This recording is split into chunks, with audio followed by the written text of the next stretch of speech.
Well, let's hop into your good work here. Again, thank you for taking a minute out. I appreciate it. It's great to meet you. Thank you. Likewise. So let's start our journey with this. I think it's something that we haven't talked about a whole lot, but I always start the conversation off with COVID. 6 years ago, it changed our world, changed so much about the way that we worked and lived. How did you get through that era, and how has it changed the way that you work and live today? That is an amazing question, and I love that you brought it up. Yeah. Um, well, first of all, I don't even acknowledge the word. It became a very heavy word that became very limited Yeah. and very painful. So in my world, I didn't even consider it. Um, I did get sick. I felt it. It was disgusting and it was yucky. And I overcame all of that because of my essence. I remember when it all started, at the time I was running an innovation lab and I was doing a lot of in-person collaboration type of work with people. And suddenly they came and said, we have to shut everything down. And because of my nature, I'm a solution focused type of individual. I just thought, well, how do we deliver the same outcome in a different way? What resources do we have? And how do we keep going? That's always been my mindset, my mentality. Things can happen. Things will always happen. Change will always happen. Disruption will always happen. It's part of life. And so, what has helped me and what helped me during that time was this mindset of, well, what do we do now? Not get stuck in what's happening, da da da da da. Because no matter what we hear about what's happening, that's only one perspective. We don't really have the full spectrum of the capital truth.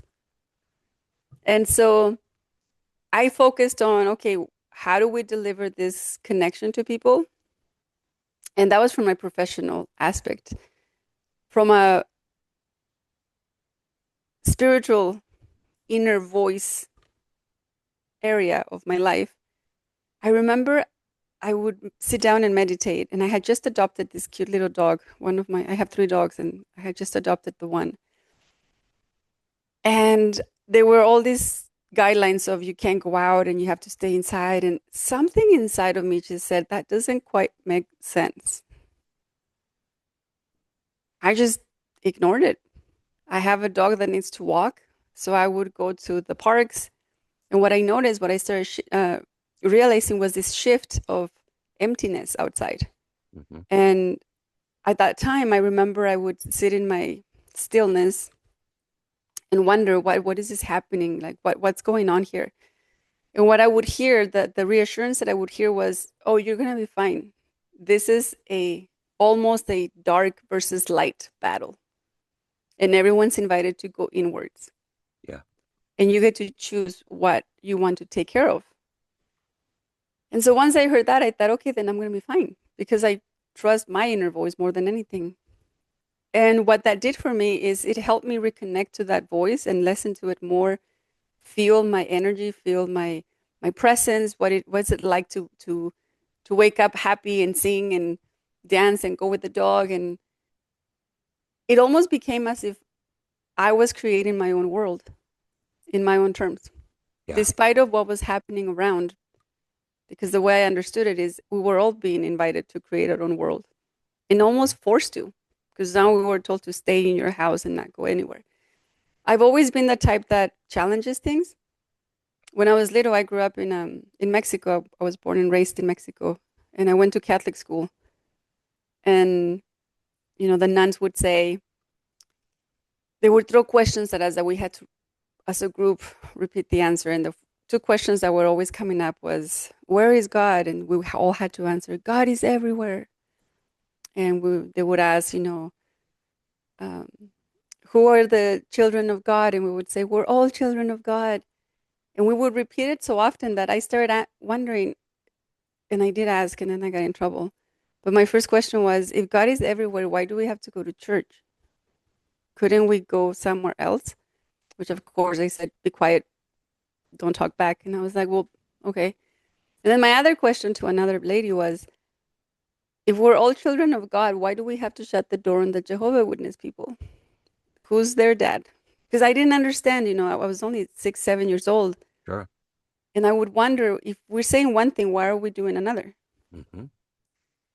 So when the, lockdown started, I started wondering, if we're all supposed to be safe, why is everything shut down except a big superstore? Yeah. And how is that safe when it's so dirty? It doesn't look that clean. So I just started remembering who I am, what I am, and tending to my peace, what makes me happy. Yeah. And I really surrounded myself with my own creation of reality, which was, I'm fine, I'm healthy, I'm safe.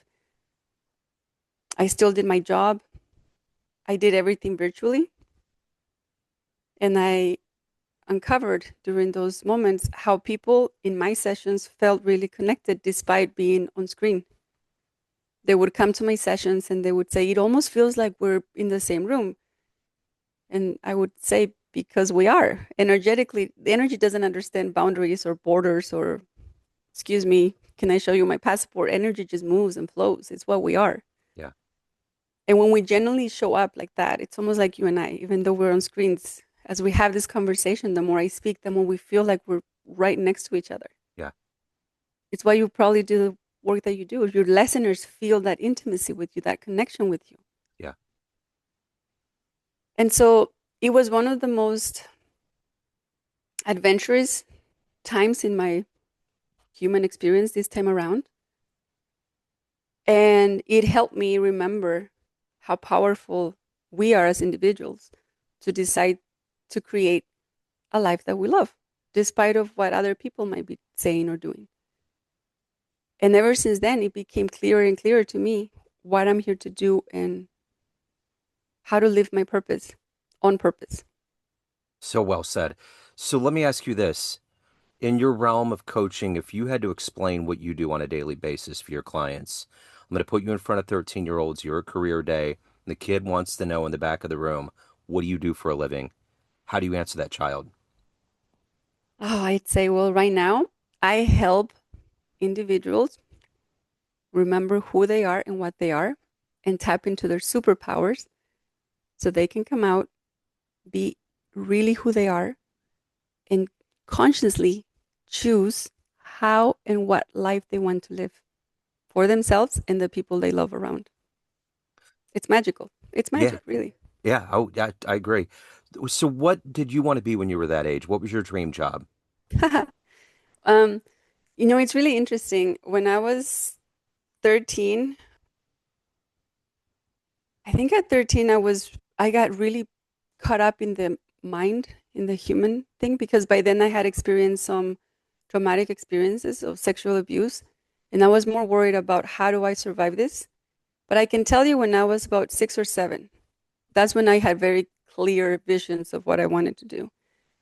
I wanted to be a mom. I wanted to have 5 children.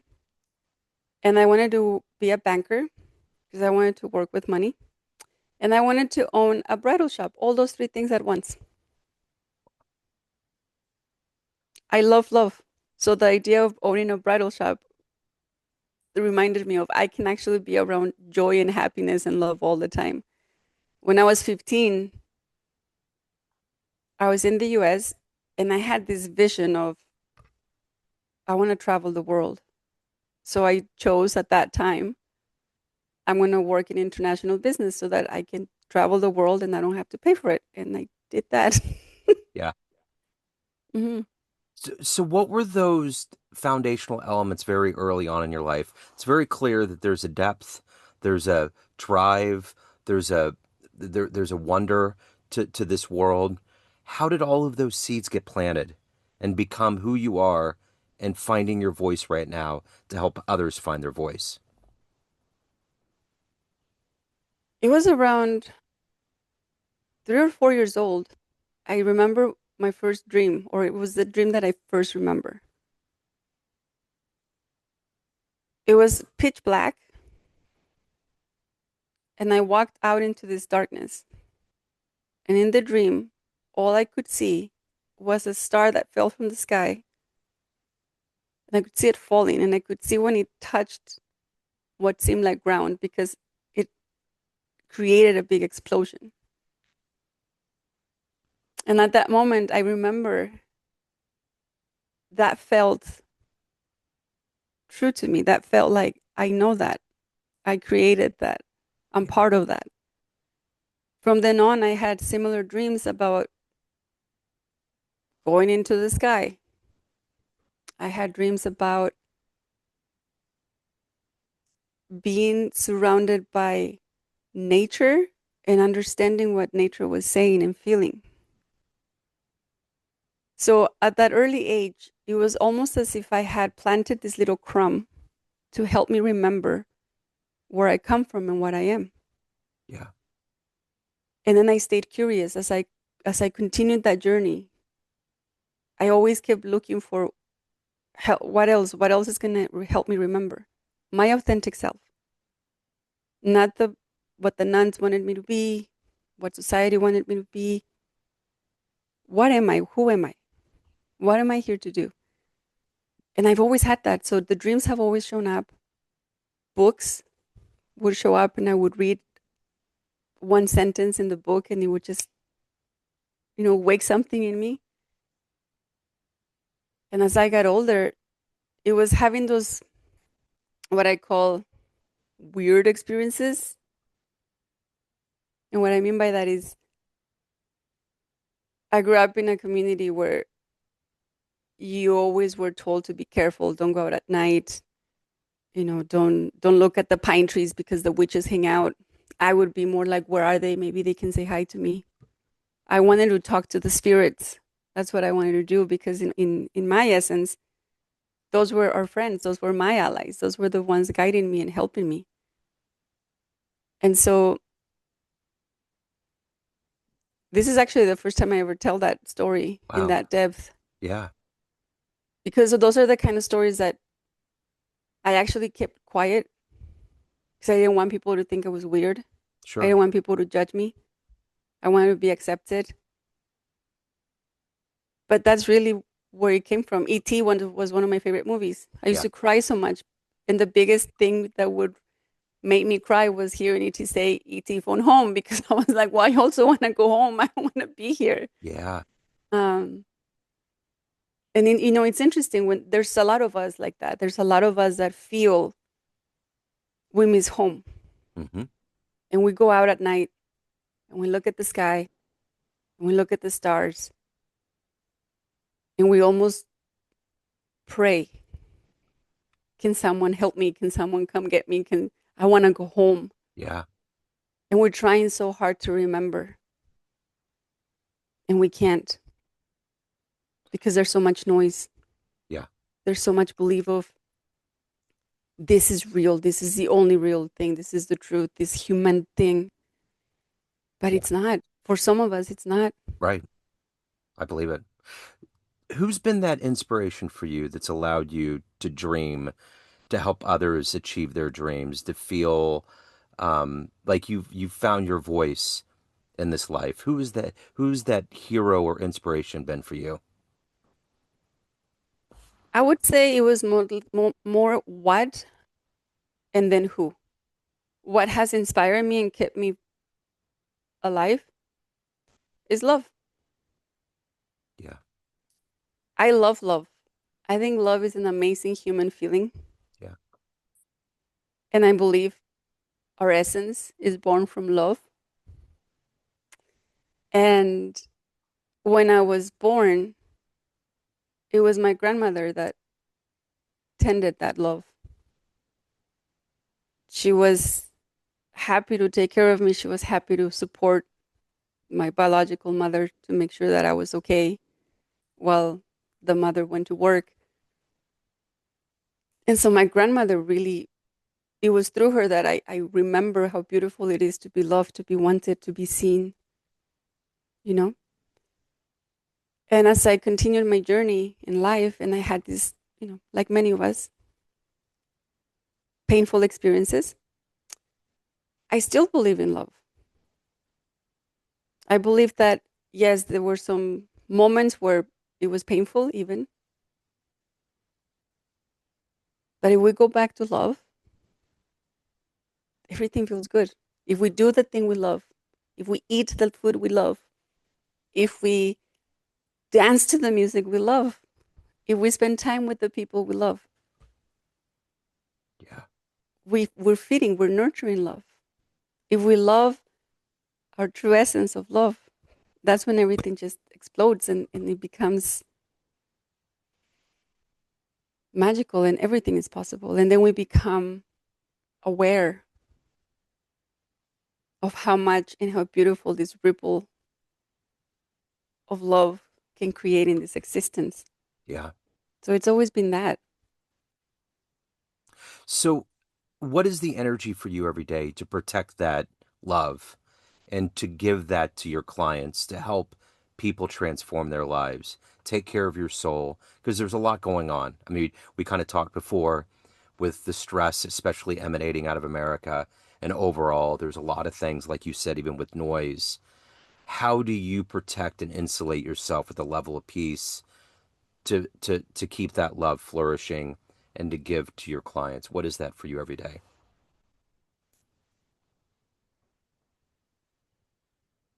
The first thing is create a space where you can be you.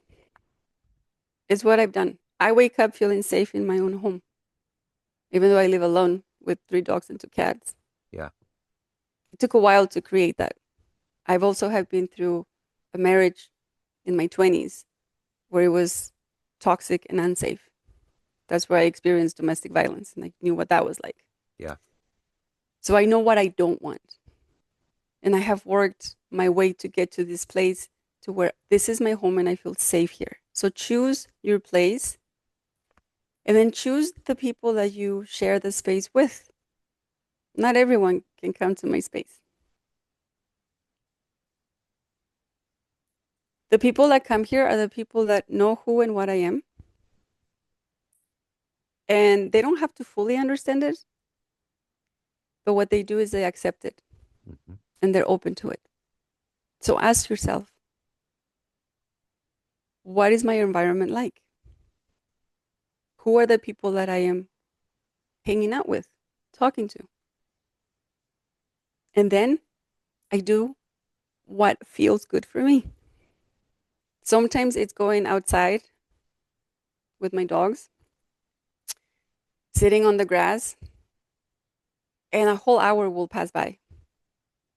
Sometimes it's making sure that I have time to make a skirt. I like sewing. Sometimes it's making sure that I have time to take a bath. I shower daily. Yeah. I'm just talking about a Right. bath. Right. Yeah. Yeah. Yeah. Sometimes it's having humor, having jokes. Yeah. So that is what I create for the people that I work with, a safe space where they can show up wherever they're at in the journey, because a lot of them are remembering what they are and who they are. And a lot of them are wanting to birth that and tend to it and see it come out. A lot of them are just kind of feeling uncomfortable, like, I don't really feel like I am this person. I feel like I'm something else, but I can't quite remember.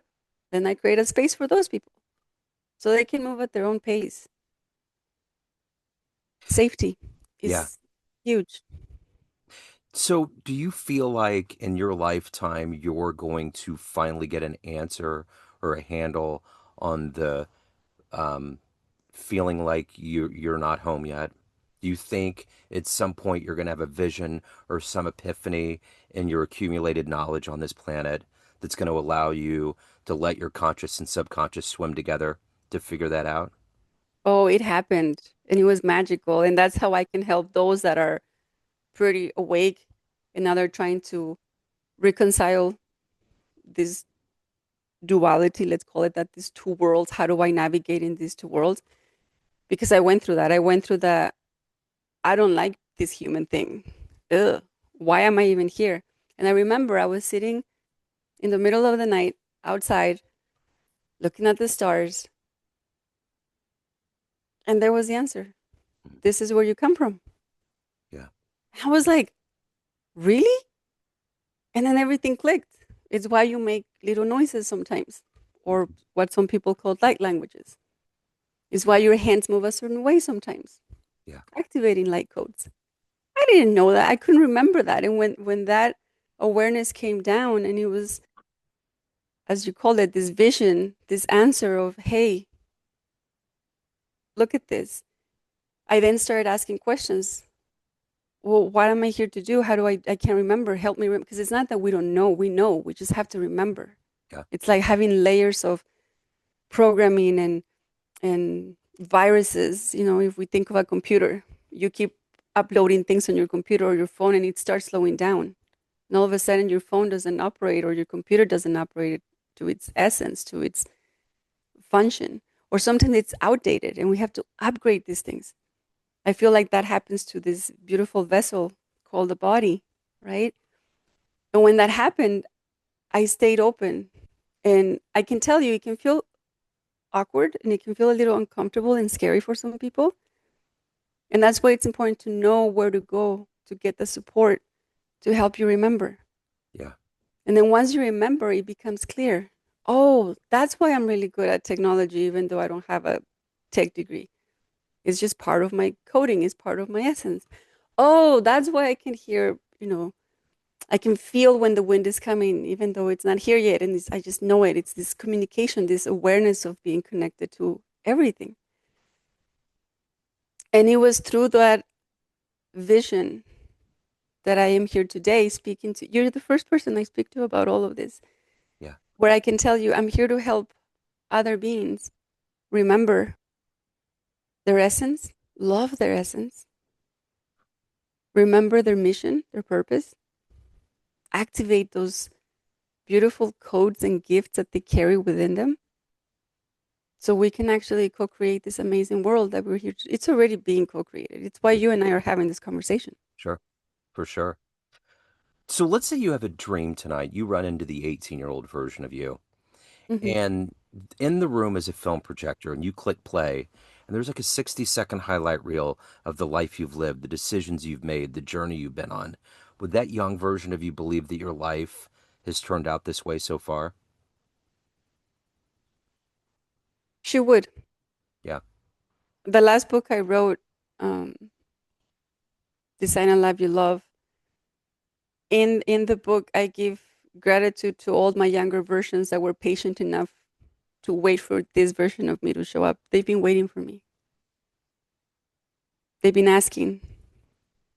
They've been trying to help me remember. Is why they were paying attention to certain things. Is why they made the decisions they made to help me get here, so that this version can be birthed and can come out and can openly and courageously say, "This is who and what I am." Yeah. So let's get to the true intersection of your soul. Everyone has a perception of you, family, friends, clients, but you're the one that's the driving force behind your ego, superego, and id. What is your perception of you? Who do you think you are?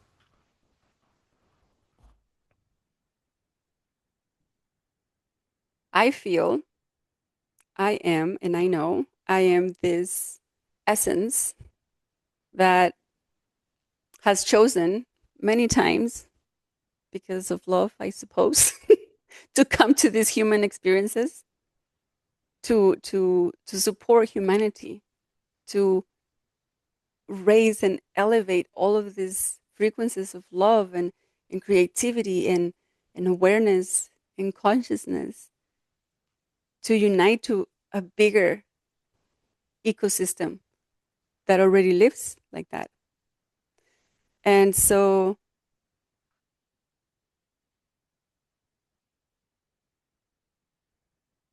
I am pure energy and from the source of love. And I am by nature a creator and an architect. Is why I'm just starting to design my new program called The Inner Architect. It's what the the biggest activation I went through was activating my inner architect. And I want to help others do that too. We have a job, a mission, a purpose. Yeah. Where, some of it call it starseed, some of it call it stardust, some of it call it galactic beings, where we feel like there's more. There's so much more we can do, and we feel kind of stuck because there's these human beliefs that you can't do that but we can. Yeah. Of course we can. Yeah.